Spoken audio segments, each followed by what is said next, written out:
Ini sebenarnya macam tergempar juga ni moderator dekat sini. Seperti yang dimaklumkan, sebelum ni kita ada seorang hajah yang kita nanti-nantikan tibaannya di MIC Berhad di daerah Bumi Kuala Lumpur. Tiba-tiba macam ada hajah lain pula ke depan ni. Alhamdulillah, nama saya Fairuz binti Mak Yatim. Saya berkhidmat di MIC Berhad sebenarnya. Salah seorang AJK bahagian Badan Islam MIC Berhad. Seperti yang orang lain juga nanti-nantikan, saya pun nanti-nantikan kehadiran seorang hajah yang kita lama tengok dekat TV, dengar dekat radio, kan, tengok dekat YouTube. Bila dah nak jumpa? Even Hajah Fairuz pun baru first time jumpa hajah kat sebelah saya ni. Siapa ya? Okey, Alhamdulillah bersama kita pada tanggal 10 Mei ni 2019 bersama 5 Ramadan ya. 5 Ramadan kita bersama-sama dengan orang yang kita nantikan, Alhamdulillah, Hajah Syazrina Azman, atau kita kenali sebagai Mizz Nina. Syukur Alhamdulillah. Okey, hari ini sebenarnya topik yang kita nantikan memang saya rasa macam semua orang menginginkan penceritaan sesuatu yang kita memerlukan guidance juga untuk istiqomah dalam penghijrahan. Jadi bersama-sama kita ada sikit introduction lah daripada Hajah Nina dulu.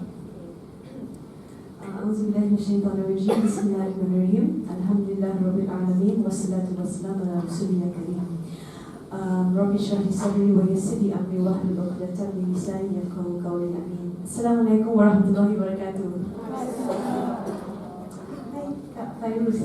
Masya-Allah. Alhamdulillah, thank you for becoming moderator. Actually last minute juga kan. So alhamdulillah. So today is actually my first time here. And I just want to say terima kasih. Thank you so much for inviting me and for allowing me to take some of your time on Friday. Okay, tapi kita semua puasa kan, Alhamdulillah.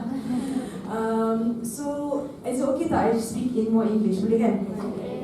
So the topic today is actually a very special topic. It's about hijrah, and I think each and every one of us here has our own journey on how we turn towards Allah Subhanahu Wa Taala. Maybe some of us did it a long time ago. Maybe it's from young. Maybe some of us are still going through a very, hijrah right now. Maybe some of us just made hijrah last year. But my particular hijrah happened actually many years. Some people think that hijrah ni, it happens overnight. But I'm sure you would agree with me that it doesn't happen overnight. You tak macam suddenly, okay, terus I 100%, mashallah, tabarakallah, amazing, I pray 5 times a day, I buat semua benda immediately daripada kosong.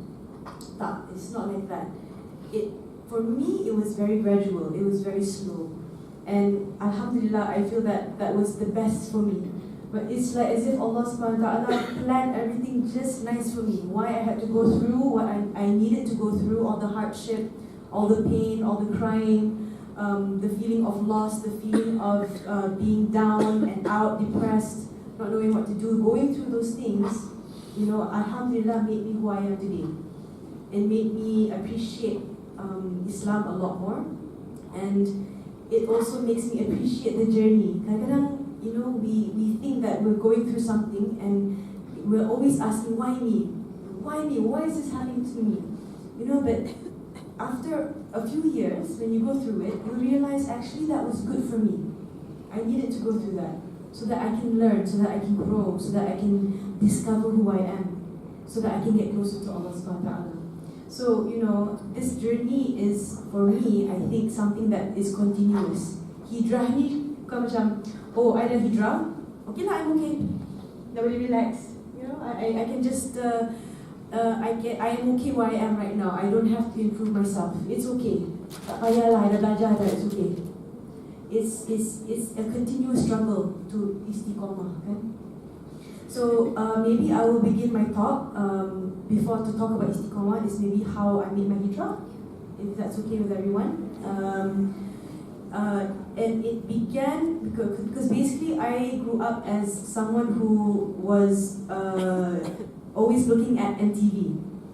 Yeah, I had my idols. When I was young, I would practice in my bedroom, singing and dancing. I nak jadi macam Janet Jackson. I want to be like TLC. I want to be like all these amazing artists that I saw outside.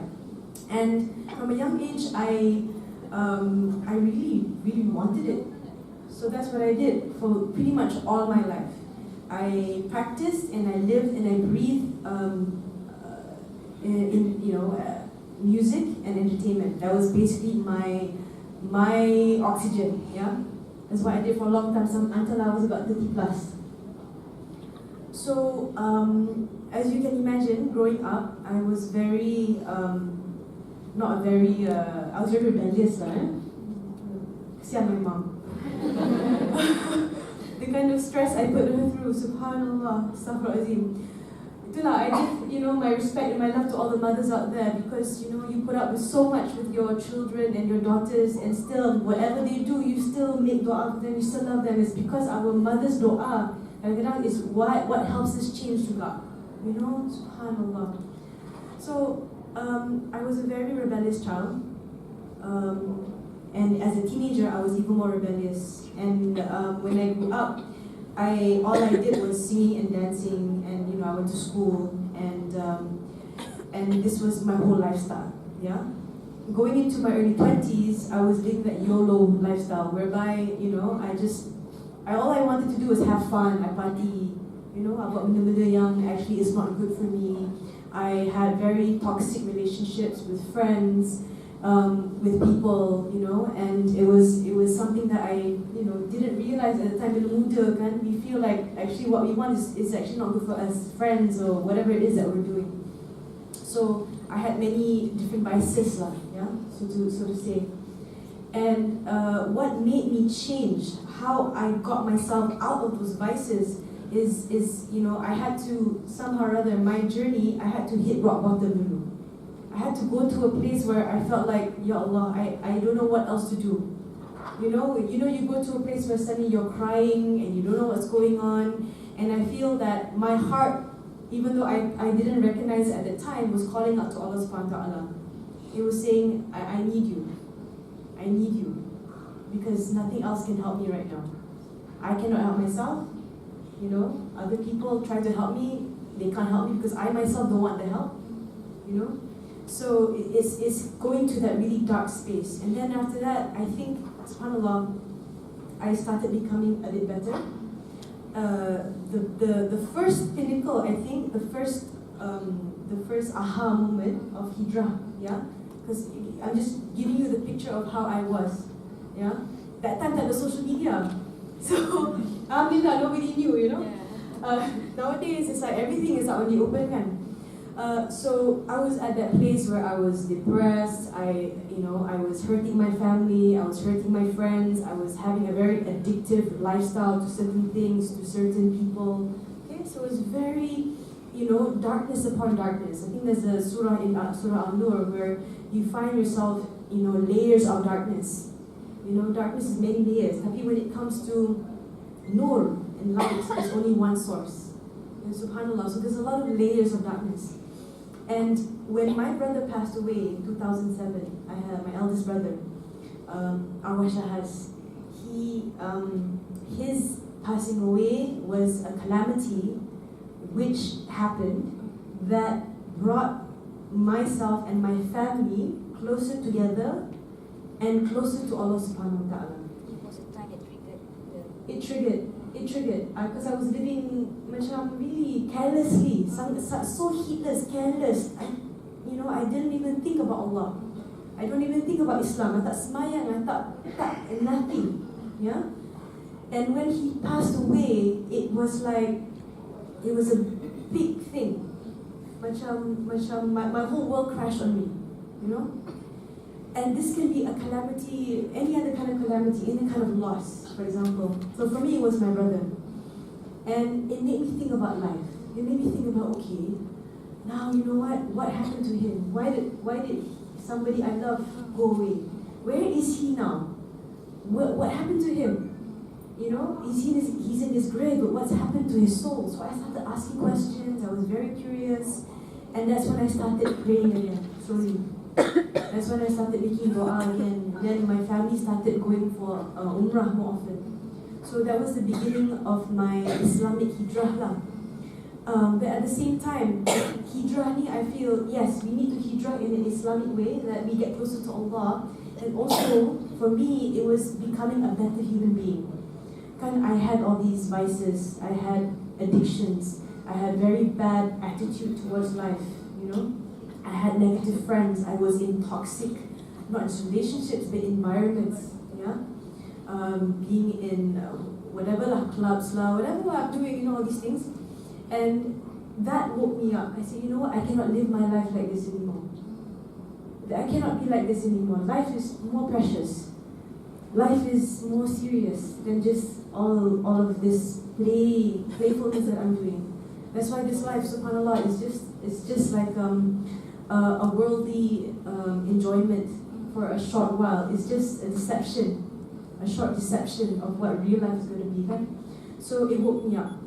And I started to become, you know, I started quitting all these vices slowly but surely. For example, smoking, you know, as one of those things. I started letting go of, you know, these toxic friendships, relationships, you know, that was hurting me.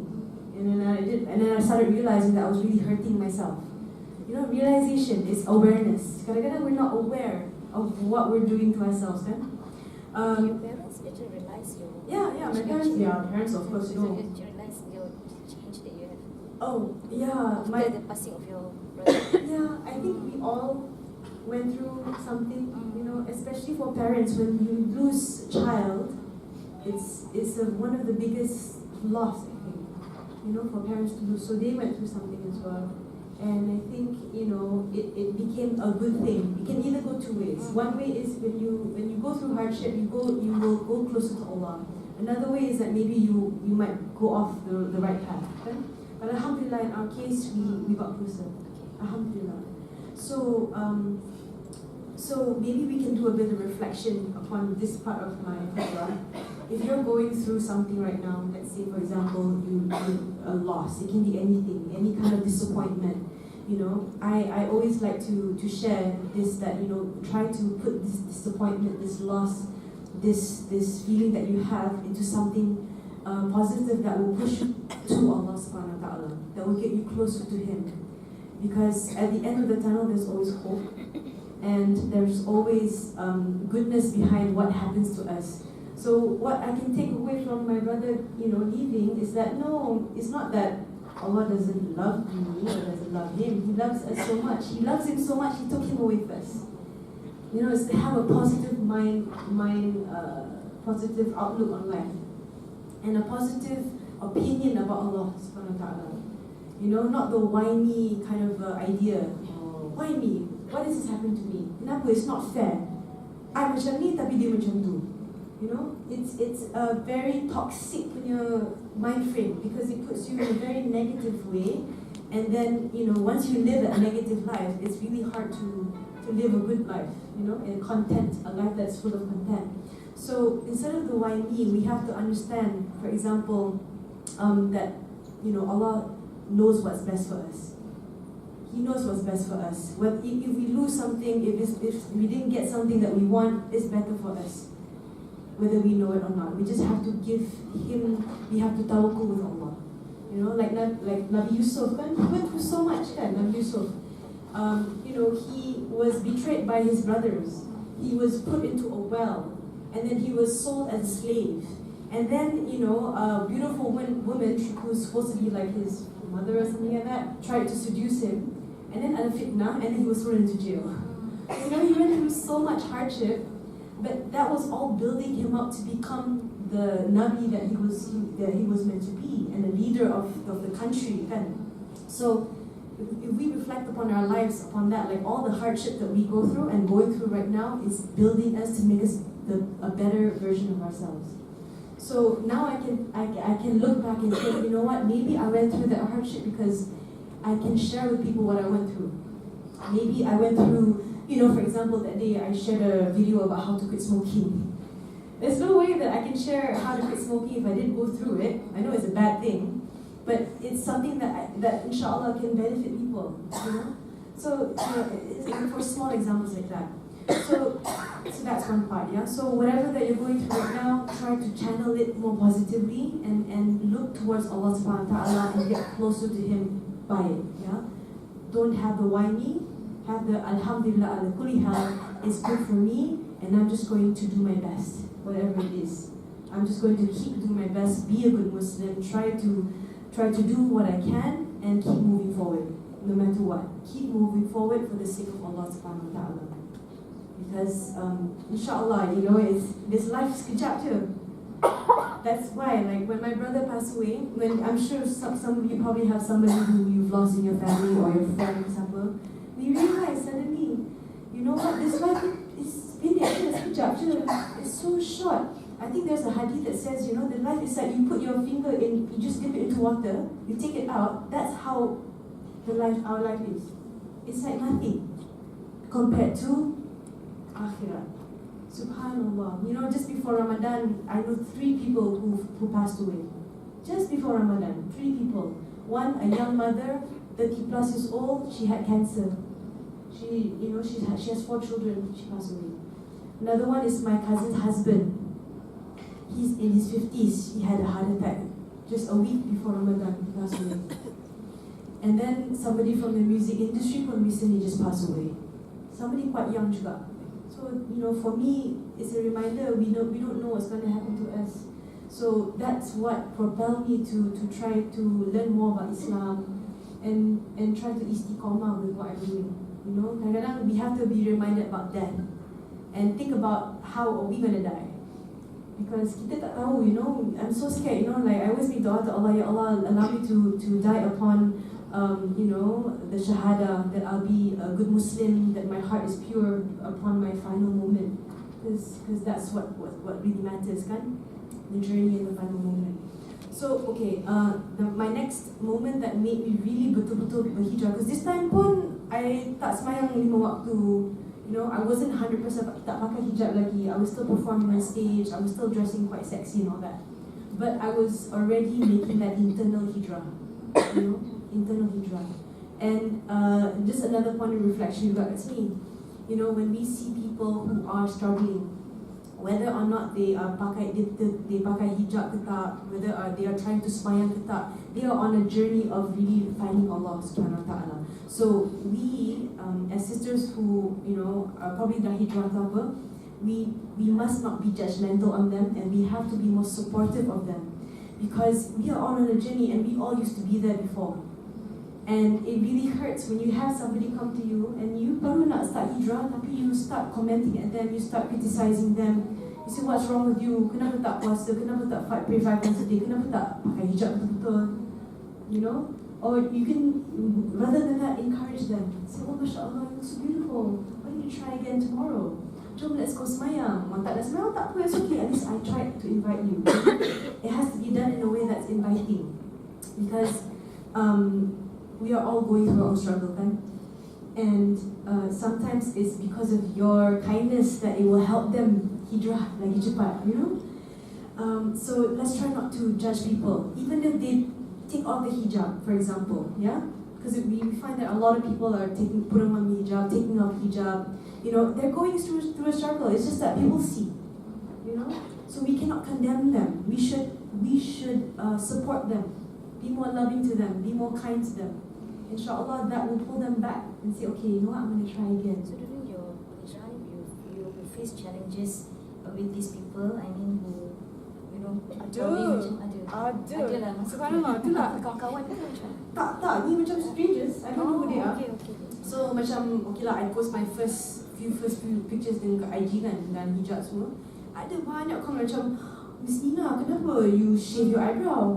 Oh, Miss Nina, kenapa pendek sangat you punya hijab? You know, tu tak betul tu, you know. It's like, macam-macam you comment. I was like, okay. Wait, just relax, man. Kan?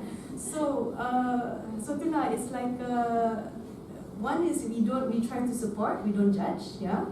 the moment you start, you rasa you nak comment, you nak judge, you nak suddenly nak negative comment tu, you just say A'udzubillah minasyaitanir rajim. You know, because we're going to be judged for what we say and how we react and connect with our brothers and sisters in Islam and with everybody else. So just hold on a minute, hold yourself. You tahan your nafs kan. And another is if you are the one that someone is commenting at, just relax. Jangan nak try to combat them or try to defend yourself. Just delete and just ignore.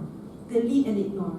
Because alhamdulillah, I recently went to a tafsir class and my ustad was saying, macam Rasulullah SAW, in his seerah, we see many examples where people kept on condemning him, making fitna about him, talking bad about him, but he rose above it all and he just ignored beautifully. He didn't, and he gave back kindness.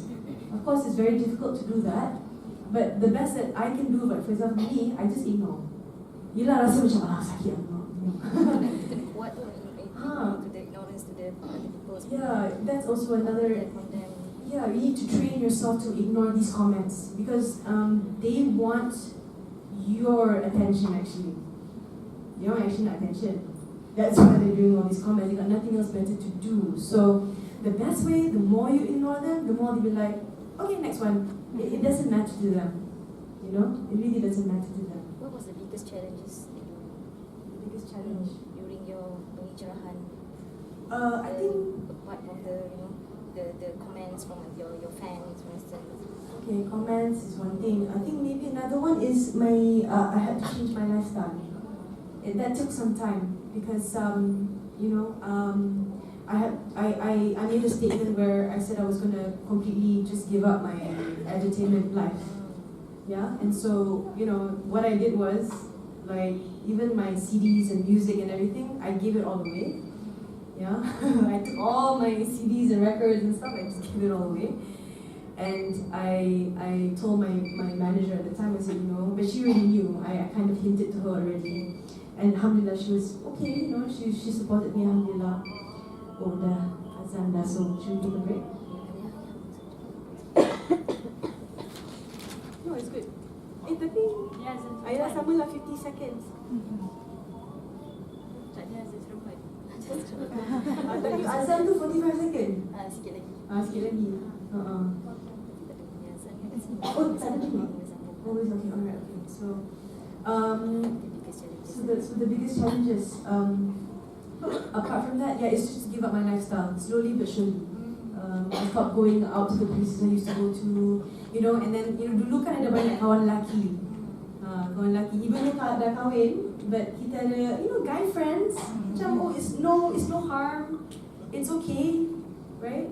But I slowly let my guy friends go juga because I don't see the point anymore.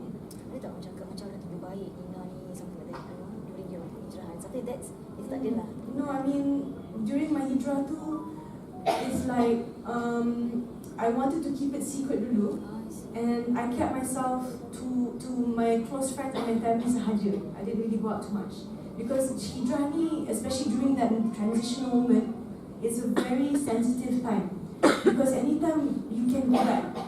Senang je nak pull, you'll be so attracted to what you used to do before, not free hair or whatever, So I kept myself protected a bit lah the first few weeks. Then only I started going out and putting it on Instagram soon.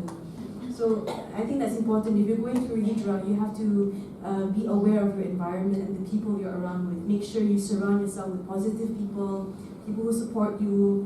And then when you feel that you're strong enough, then you go out and you can mix around with people and then you do your da'wah. You do your own da'wah to your family, to your friends, to anyone. What about your family? Yeah. Who support your family member? My whole family, alhamdulillah. My mom and dad, actually, hajjah kan kita cerita pasal hajjah, alhamdulillah. I did my hajj in 2013 together with my mom. My dad dah buat hajj already. So it was like a family thing lah. So I think my mom and dad, they kind of saw it coming. So they pergi umrah together. Macam it was easy for me to go. And then when I did my hajj, when I came back, I told my dad, Di, I want to keep on my hijab. And he's like, are you sure? You know, parents will always make sure your decision kena betul and always try to be for the right intention. You know, alhamdulillah. So, because dulu I used to fight my parents. I want to be a rapper. Those days in the 90s, memang susah. Like, you know, it's hard. Like your 13-year-old teenager wants to go out and perform, you know, at a gig. You know what I mean? That's like those days mana ada kan. So I used to really fight for my right to perform and all that, and I got it, you know, I became a performer. Now, I have to prove myself and tell my dad, you know what, I really want to hijrah and I want to put the hijab. Okay, so why are you putting the hijab? And then he asked me, you sure you want to quit your music career? You work so hard. I said, yeah, Di, I want to do it for real. I'm serious about it. I want to keep on my hijab. He said, okay, then I support you. Alhamdulillah. So, I think hijrah ni also hijab ke, nak semayang and everything, whatever we do in life, I think it begins with the niyat. You know, we have to always refresh our niyat and say, Ya Rab, I'm doing this for you. I'm not doing this for anyone else. I'm doing this for you, so help me do it properly. Help me, give me the strength to be continuous, to be istiqomah with what I'm doing for you every single day. You know? And Hajj, I'm sure you can agree with me, Hajjah, it's a very life-changing moment, kan? Very life-changing. And you know, for all of you here who haven't gone for Hajj yet, I would say your next bucket list tu kena letak Hajj. You know, save up and do your Hajj, because it is truly life-changing. Life-changing. And that was the reason why I also, I think, changed. Because sebelum pergi Hajj, I was 33 when I went for Hajj, 2013. And that time pun, I didn't know how to read Quran. I you know, sayang boleh and everything. I know Al-Fatihah, I know 3 kul, Ayatul Kursi pun tak tahu lagi. So I told myself, okay, if I go for Hajj this one time, I want to go for real. I tak nak pergi macam acah-acah and just come back and I'm still the same person. No, because when I went for Umrah, I still came back the same person. I belum lagi pakai hijab, I tak sembahyang 5 waktu, still trying. But that's when I said, okay, I want to go for class Quran. I want to learn Al-Fatihah sekali lagi. But still, when I went for Hajj 2013, I couldn't read betul-betul, but at least I knew lah sikit-sikit, you know, ada lah sikit. And so, it's the determination I think that we need to continue to istiqomah to learn, to get closer to Allah. When I was at Hajj, the moment that really changed me was at Arafah. When we're sitting there the whole day, and then the sun is setting in Maghrib, and everyone tengah berdoa, everyone tengah bertaubat, and that was my first experience actually duduk dengan ramai orang, and everyone tengah nangis, tengah bertaubat, and I was like, Subhanallah. It's Subhanallah. This is what it means to be Muslim. We humble ourselves to submit to Allah, and then we break down our ego and ask Allah to forgive us for our past sins. You know, and that's when I really felt, you know, oh, you know, macam ni lah kita nak ask forgiveness from Allah. You know, kadang-kadang dulu tanya lah, kenapa nangis lah? Kita fikir, why do I have to cry? Actually, I get worried if I don't cry. I takut, because I takut my heart is hard. You know, subhanallah. I always pray to Allah to give me a heart that is firm, tapi soft.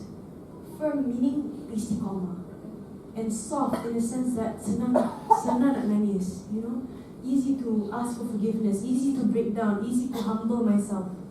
Because kadang-kadang in this dunia, kadang-kadang kita lupa. We always forget, kan? Bila dah tengok dekat phone, dah lupa. Betul? That's the problem. But inshallah, I pray that, you know, in Ramadan we'll always be connected to Allah subhanahu wa ta'ala. I also have this struggle a lot, that we forget sometimes, and our heart becomes a bit hard. So that was my pinnacle point, that I said, you know what, Ya Allah, I don't want to be the same Nina anymore. I want to wear the hijab for you. I want to be a Muslim. I want, Ya Allah, please forgive me for my past sins. You know, I want to be a Muslim. So I came back, and I think, you know, subhanAllah, Allah made it easy for me to what ABCD. You know, He made it easy for me to keep on hijab. He made it easy for me to pray Istiqomah 5 times a day. It made it easy for me to continue to pergi kelas Quran. You know, Alhamdulillah. And I think, if you ask me about Istiqomah, I think it's that, the niyyah. The niyyah that we want to please Allah and we want to get closer to Him and to ask Him to make you istiqomah. It's like, some people tanya, Istina macam ni boleh strong sangat lah. I'm like, I'm not strong. I'm weak. We have to realize that we are weak. Allah can and we cannot. Allah is strong and all powerful, but we are not. Allah is the owner of everything and we are not. SubhanAllah, like, ask Allah to help you be strong. I am not strong unless it's because of Allah. How do I choose my husband? Yes. Susah juga kan? I don't know. I guess it's qadar of Allah. You know, everything's been written before, and I feel like with Nuh, it was something that was easy for me to accept him as somebody that could be my life partner, because I could see that he was serious about me. You know, okay, change topic sikit lah ni pasal marriage lah. Yeah, so because Nuh is daripada dulu he's very istiqomah with his prayers 5 times a day and macam tu. So even before I was istiqomah dengan tu. So I knew that, you know, he was serious and he was serious about seeing my family. So ada orang yang tak kahwin lagi. Okay, that's matter. You don't have to put up your hand. Some people ask you this, how do you know if the guy is for real, kan? If he's good for you. Sometimes we don't know. But some of the things that I know from my own experiences is that if the guy is playing, is taking his time, you know, dating lama-lama, and not even making that step towards getting to know your family, towards asking for your hand in marriage, then you know that he's not right for you. He's just playing. Seriously, he's just player. Okay? For real, there are too many players out there. Okay? And one of their tricks is this, oh, tak apalah next year, or maybe next year, you know, I'll think about marriage. I want to marry you, but I'm not ready yet. But then they didn't even meet your family yet. You know what I mean? Dia tak jumpa your parents. Kalau nak jumpa parents, tak apalah, malu lah, it's okay. Malu apa? Good. So, player alerts, yeah? They can be quite deceiving. So the first things first, when you meet the guy, you terus cakap, okay, I now want to be with you. Why? Why you want to be with me? You know, see compatibility and then say, okay, I want to be with you because I want to get married. I nak kahwin. Nanti I nak kahwin. Kalau dia cakap sama, okay, alhamdulillah. Then you plan to introduce, you know, to your parents, and then you do that kind of thing. So because we did it that way, I feel that, you know, and he was ready to meet my dad, and it's not an easy thing to meet my dad. Not easy. You know, many calon-calon before pun takut nak jumpa my dad. So we know, yeah. So anyway, let's go back to Hijrah. I think how Nuh can be fit into the Hijrah story is that, you know, it's important to have a partner that supports you for who you are and wants the best for you. And he always, you know, tegur me if I tak semayang, you know, if dulu lah kan, now I tegur him lah. We tegur each other. Kita macam ni kat rumah. Kalau dah waktu asar, for example, I see him, I say, sayang, you semayang tak? Belum. Okay. Who semayang first? Ataupun let's semayang together. You know, or if he dah semayang, I tak semayang lagi. Okay. Then he remind me to semayang cepat. But he also tegur me, you know, to wear hijab. And sayang, you didn't have hijab. You know, that time was just before I went for Hajj, and I was like, sayang, I'm not ready. I'm just launching a music video. I'm not ready yet. Okay. Right? But he told me he supports me whether or not I wear. You know, so that gave me the freedom to really explore and truly find the reasons why I had to wear the hijab. Yeah, I had to make a research, you know. So, any hijab is another story lah kan. But Hijrah, the last part of Hijrah, I suppose we can just talk about Istiqomah, I suppose.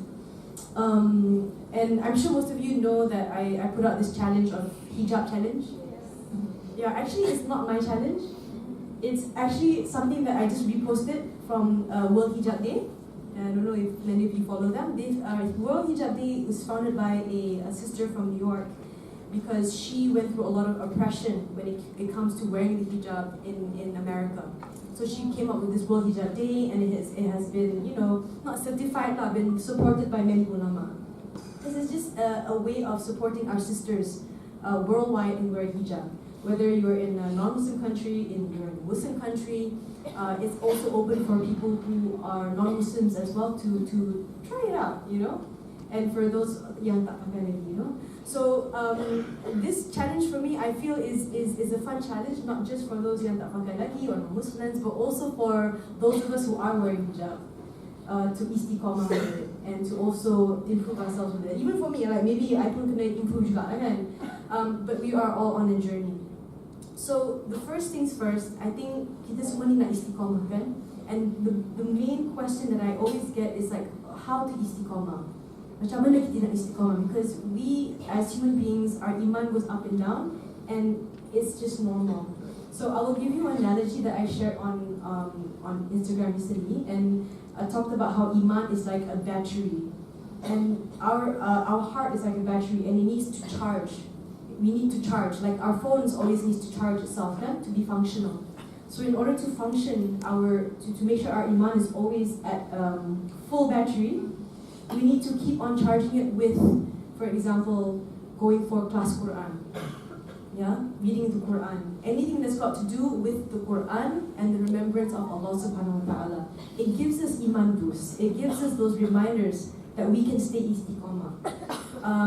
And then number two is Quran and Sunnah, is knowledge. I just find that knowledge is very important. Enrolling yourself in a daily, or maybe not daily, maybe a weekly class will help you stay istiqomah. Yeah, having good friends around you, people who remind you of Allah subhanahu wa ta'ala. Because you can imagine if you're sitting down with your friends and you sit with them every day and you talk about gossip, and you talk about entertainment, and you talk about things that are nothing to do with religion and that, I mean, how are you going to stay istiqomah? Right? But if you have friends who are always constantly saying, oh, let's do this good deed, or they talk about Allah, you do reflection, we talk about life, we talk about helping people, we talk about humanity, we talk about how we can make this world a better place, or we talk about our personal life and how we can improve it, you know. These things will help us stay istiqomah. And I think another thing is to make lots of dua to Allah subhanahu wa ta'ala. You know, it was the point that I was mentioning just now, you know, before talking about Noah, is that we have to always keep reminding ourselves that we are helpless and powerless and weak without Allah subhanahu wa ta'ala. We cannot think that we can walk on this earth thinking that it's because of me that I do this. I got this success because I'm smart, because I'm beautiful, because I know the formula. No, not at all. We must realize that I am successful only because of Allah. Only because of Allah. I am strong only because Allah gave me the ability to be strong. I am smart only because Allah gave me the ability to be smart. There's nothing else. We can't even get out of bed without Allah's permission. We're not even breathing without Allah allowing us to breathe. You know, so when we have that realization, it makes us, subhanAllah, more humble, it makes us more grateful, and I think for me, it helps me to stay istiqomah as well, because it reminds me of who I am. You know, who am I? Actually, who am I? I'm nobody. So, and when we think about the blessings Allah has given us, then we become a bit more rajin lah to do more good deeds. You know, kadang-kadang we think, oh, Allah has given me a house, alhamdulillah, I can eat, I have a family that loves me. Okay, Allah has given me a surah, sometimes to go in salat, I can do this, I can do that. Okay, what now? What more can I do? So we have to think of ways to give back, inshallah. And Ramadan is a beautiful time for us to really make use of it and give charity. Maybe if you have time, you can go do some volunteer work, or you can do some da'wah as well to your family, to your friends, on social media. Anything that you can do that can get you rewards, inshallah. Tarawih, kan? But it's all worth it in the end. Inshallah, I pray that Allah subhanahu wa ta'ala will give us His mercy, His forgiveness, and His pardoning in this month of Ramadan. And inshallah, we will be clear of our past sins by the end of it, inshallah. So, I think that's pretty much my hijrah. Maybe we can open the floor to Q&A if you want to ask me any questions. Yeah.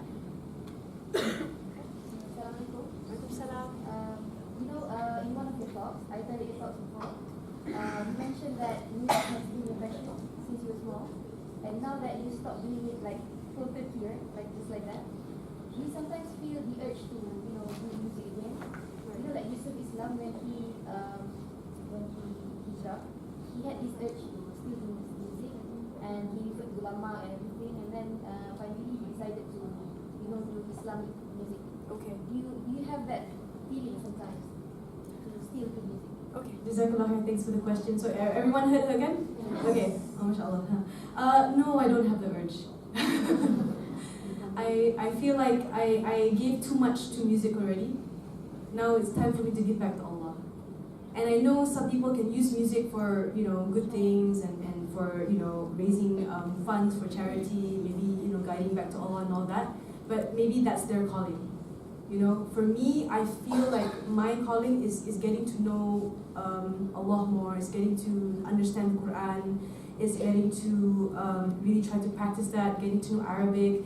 I feel like this is my journey, and I don't have space to give to music yet. And I feel like my da'wah is not through music, my da'wah is what I'm doing right now. It's talking to you personally, it's through my media social, maybe it's through spoken word, poetry, it's through my writing. Because I find that because music was I was so passionate about music that maybe I can be, it's a fine line. Because when you get to perform on stage and then you're in the limelight again and you start singing and then maybe there's a bit of dancing. I am very passionate about singing and dancing. It might take me somewhere else. So I'm just scared of that. I'm scared of being pulled back. Maybe I'll start doing Islamic, then suddenly I'll be like, okay, doing something else. So I want to try to, for my own benefit, I just want to try to not stay away lah, macam, keep my life simple, and keep to that. So yeah, I don't have an urge, but I support my husband. Alhamdulillah, he's still doing music and he's using it as a platform to spread awareness about humanitarian causes, alhamdulillah. And so, everyone has a different journey, everyone has a different calling. And, people did ask me, Nina, buat lah lagu, Islamic ke apa. But I don't know, I just don't feel the need for me to do it yet. I don't. Even kalau singing and all, I'm so out of tune right now. You don't want to hear me sing, seriously. Nak baca Quran pun, my tuning pun, so I haven't even got that right, My tajweed still it's not there yet, I'm still, nak memorize Quran pun, I'm still struggling, so I want to try to put my effort there lah. So itulah, I hope that answers your question. Jazakallah khair. Anyone else has other questions? Or maybe you want to share something you got, like you want to share reflection or something you're going through or something that can benefit all of us. Oh, ada orang kat atas.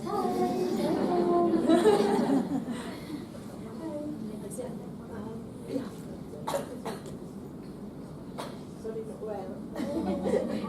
Okay, where and how do you get the strength to avoid the hits from your friend or someone that a very stranger to you?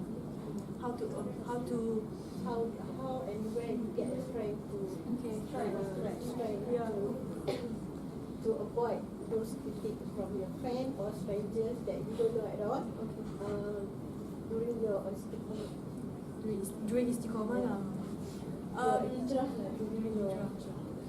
So the sister was asking, how do you find the strength to Istiqomah, during the hijrah when people start to criticize lah. Yeah. So for me it was easy because I was still very open to learning and stuff like that. So and being in the spotlight, I was an artist for quite a long time. I always get people criticizing me. Always get people criticizing no matter what. Like whether you do good or do bad, people still have comment about you, how you look, how you dress, if you're fat, if you're skinny. It's like that in the industry. So I just ignored. I just ignored and then I delete. Even until today, I get criticism from people. Even like, for example, when I did the hijab challenge, quite a few people criticized, saying macam-macam lah, So I was just thinking, okay, never mind, it's okay, let them criticize. I'll just keep focusing on what I need to do. And I focus on my life. And I focus on the people who are important to me. I think one of the things that maybe some people find hard when people criticize them is that we live in a social media age. And every like and every comment is something that we take so personally. It's like, that is my life. Social media, all these comments, all this criticism, all this whatever is my life. But that's not real life. So when we have to have a realization, when we start to realize that actually this is just online. Yes, it can help, but these people who don't know me, like I don't know how they can, if they criticize me, how is that going to help me, right?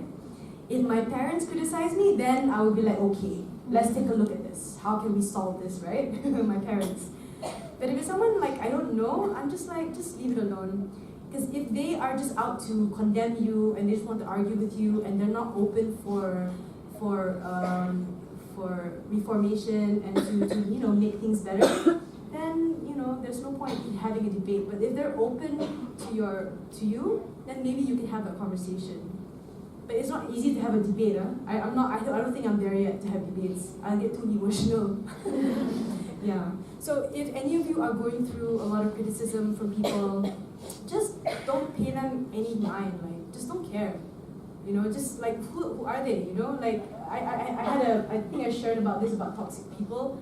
Okay, fine. If you don't know them, it's easier for you to ignore them, kan? Because you tak kenal. But if they're your friends, and let's say you're trying to wear the hijab, and they're just like they quote you macam, oh, you look like Batman. Hey, ada orang ada. Oh, you look like Batman, or they make these like so-called jokes, but actually they are hurtful because we're trying. So these kind of friends, I think Allah subhanahu wa ta'ala has given us the power of choice. We have the power of choice. That's what makes us so special as human beings. Like my Malaikat angels, they don't have choice, right? They just worship and obey Allah. Allah says and they do. But for us, we have choice, and we can choose our friends. So if you have friends who criticize you, just okay, and you really love them, okay, fine. You can say, look, can you stop criticizing me? Because I need more positive support right now. And if they can't do that for you, well, they're not your friend. They're not your friend. Just be straight up. Just be straight up. Alhamdulillah, inshallah, I will reach the age of 39 this year, and friends have come and go in my life, right? And if they come, if they stay, alhamdulillah, they support me. They love me for who I am. I have friends who have seen me through my crazy days, jahiliyyah. They see me go through all types of things, and until today, alhamdulillah, we're still friends. They love me and accept me and want the best for me. But there are those who will criticize or who won't understand, so just let them go. I know it's not easy. It may be easy to say let them go, but when you realize that they're toxic and they're negative, just let them go. Inshallah, you sacrifice for Allah, Allah will replace you with better people, better friends, inshallah. And then somebody asked me, what if it's your family criticizing you? That's a tough one. So, make dua for your family members and just stay patient, be sabar with them, and just try to stay patient. I know it's not an easy thing. Because somebody did ask me that, they have their own family members that criticize them and things like that. So I pray Allah subhanahu wa ta'ala make it easier for them, inshallah. Okay, any more other questions? or you want to reflect ke, you nak share something ke, maybe like an aha moment for you, or maybe something that special happened during Ramadan for you ke, suddenly you baca this verse from Quran, you're like, oh Masya Allah. I have a question. Like you're saying for the fear of your past sins, right? So how do you manage to istiqomah and at the same time you have the time to replace the previous solat that we haven't done? Okay. Yeah, that's a fiqh question. I'm actually not in any position to answer fiqh, but You can share a little what bit how I did. Yeah. So what I did was I asked one of my sheikhs from Aries University, Sheikh Isam Rajab, and he graduated from the University of Medina, and he specializes in inheritance, and he does degrees for Islamic studies. So I asked him, so what if we haven't been praying all our lives? How are we going to replace, right?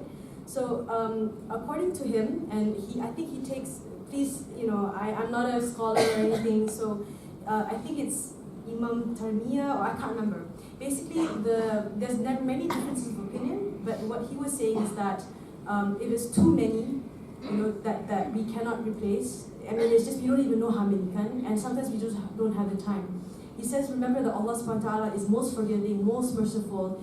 We have to make sincere tawbah, really sincere tawbah. And then from there on, never skip any other salah. And make those sunnah salahs as well. This is his opinion. Of course, there are other opinions as well. So for me, what I did was that, inshallah, may Allah forgive me, I consistently tried to make tawbah. And never tried to miss a prayer at all. And I think, when you have that intention, inshallah, you'll be istiqomah as well in keeping those prayers. I know that's like one of the number one questions I ask after I hijrah. But I think with Ramadan, like fasting, you can't, you have to replace it. There's no question about that, unless you're sick and all that kind of stuff, or you're really old and keeping. Anyway, this one you better re-ask Ustad or scholar again about the other opinions as well, and see which one, inshallah, makes more sense and is more easier. Inshallah. Okay, anyone else wants to share, ask a question? What time is it now? Okay, we have about 5 minutes or so. Ada tak? Okay, so before that, then I will share with you. Tomorrow and Sunday, I have an event under Docs TV. Okay, who here has heard of Docs TV? Ada a few. Okay, alhamdulillah. So Docs TV is actually, so you asked me about my music career then. So I don't have a music career anymore. What am I doing now? So now I have a production company. It's been running for about 3 years now, where I produce Islamic content. So a lot of the Islamic content that perhaps you see on TV now is from Docs TV. Like what you see on Laura Shares, what you see on Docs TV. So I have a YouTube channel. Everyone here, please open up your YouTube and follow DOPS TV. We give out free Islamic content every month, inshallah. And some of the content that you see on Docs TV, you won't see on TV. They're a bit different, yeah? And I just launched a new program called Soul Searching, where I export Islam in Korea, with Korean Muslims also. So there's a lot of programs. So do follow Docs TV. Tomorrow and Sunday we have an event called Pasas Loka Ramadan x Docs TV. It's a 2-day event at the Grounds KL. You can follow my Instagram and also Docs TV Instagram for the information. So it's basically from 12 p.m. until 10 p.m. macam tu. We have bazaar, Ramadan bazaar. We have food trucks, and we also have talks and sharing sessions by a number of people. So tomorrow at 3 p.m. I have a sharing session together with Sarah Hildebrand, also Fin Jamal, and we're going to be talking about how we can stop overthinking and trust the plans of Allah. So that's going to be our session talking. And the evening we have Sheikh Yahya Ibrahim, who will be giving a children's workshop. So he'll be working with kids, and then ada iftar, ada Tarawih, and after Tarawih, Maghrib, Isha Tarawih, we have a talk by Sheikh Yahya Ibrahim as well, talking about complacency and how we tend to fall into a trap of feeling I'm okay and I don't need to do more. So that's tomorrow. On Sunday, we have a special session with Ustaz Mizz from Singapore. Any of you know who Ustaz Mizz is? He's got a new book out called The Art of Letting God. You can check it out at bookstores. He'll be in this session with Ayman Azlan, who's a motivational speaker, and also Aizat Amdan. Aizat Amdan, which is, Aizat Amdan. Yeah. Okay, so they're going to be talking about issues about men and how, men somehow or rather find it difficult to express their feelings, and they don't talk about their problems, and they keep the stress to themselves. And a lot of them fall into depression, into all types of things. So we're going to be talking about that. Children's workshop, Sheikh Yahya, and also his final talk will be about internalizing Al-Fatiha. So that's on Sunday. So all of you, if you want to go, you can. If you have the Boost app, under Boost app, you can actually purchase tickets there. It's under there. Or you can go to DOPS TV and find out how you can register online, inshallah. So that's what's happening for Ramadan on Saturday and Sunday. So alhamdulillah, this is part of my da'wah. This is part of what I'm doing right now with DOPS TV. Not only do we do da'wah online with programs, but we also do events as well and talks. So it's a great day for you to come bring your family, your friends, even your kids boleh datang, because there's a lot of activities there. And you can invite your friends as well, orang yang tengah hijrah ke, non-Muslim friends can come too. And inshallah it'll be a weekend full of khair, inshallah. Yeah.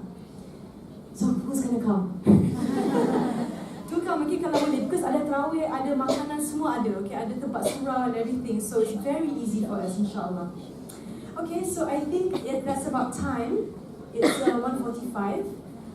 Anyone else has any last questions, Kapil and Sherry? We're going to close off this session, inshallah. Tak ada ya? Atas? Ada? Okay. Okay, Jazakumullah khairan to everyone, to the organizers for inviting me here today. I pray that Allah subhanahu wa ta'ala will give us a Ramadan that is accepted, deeds that are accepted, that He'll shower us with His love, His mercy, and His forgiveness this Ramadan, inshallah. Ameen.